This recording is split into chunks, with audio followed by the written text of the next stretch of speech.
Prisons are part of the crime problem and not the solution. That is according to the Incarceration Nations Network, a worldwide coalition for global justice and prison reform. It says there has to be revolutionary reforms. The network's Baz Drissinger joins us now with more on that. Very good morning to you. Good morning. So, you go into prison, it's not a good thing, it seems. No, Why? no. Prisons are ultimately an outdated, uninnovative approach to crime that do not produce safer communities. They're good at punishment, but they're not good at building safer communities. It's like slapping children, that sort of thing. It's outdated, time to move on, doesn't work. All right, so what's the alternative?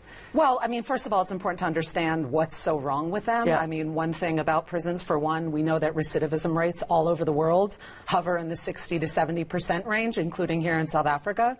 So that's indicative of something not working. If any company were run on the sort of numbers that prison systems are run on, it would be shut down immediately. Yeah. So it's really about addressing the fundamental systemic causes of harm and violence in societies. And then when they occur, finding innovative methods to deal with them. And I am here in order to engage with folks who are doing that sort of work all over the world, first at the Nelson Mandela Foundation and then at Wits University.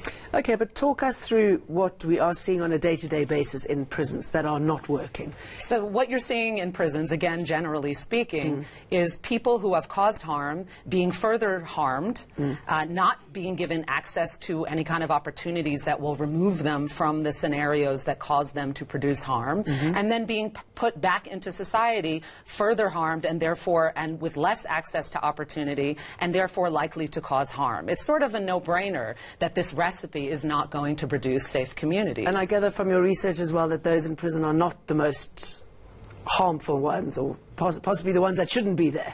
Overwhelmingly. I mean, yes, there are people in prison who have done dramatic harm and who may cause it again if they were out in the free society. So certainly we need a context, a place to put people like that. But overwhelmingly, what you're finding in systems around the world are people who are convicted of petty offenses, particularly on this continent, but also true in the U.S. where I'm from.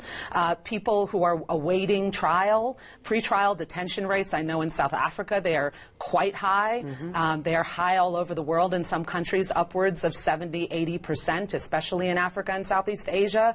And in fact, one of the partners, the INN partners who's coming to be here with us, is from Ghana, and they've managed to lower their pretrial detention rate through building mobile courts and other kinds of innovative approaches. They've dropped from 30% to 10% in less than 10 years. So it can be done. How do you break something like this, though? Because there's a lot of money to be made by those people who run prisons.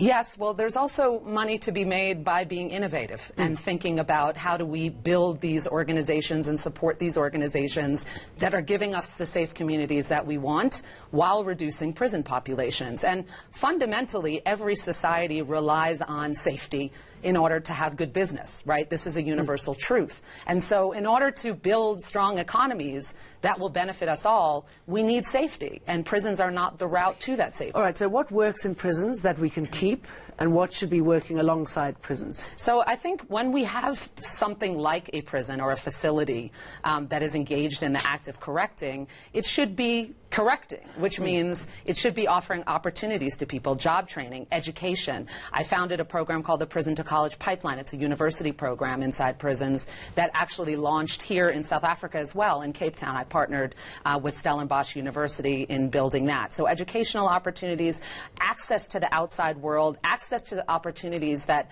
again, globally speaking, people in prison did not have access to in the first place because of systemic inequality and systemic racism. And then thinking about radical forms of restorative justice that are cropping up all over the world and is no stranger, certainly, to South Africa.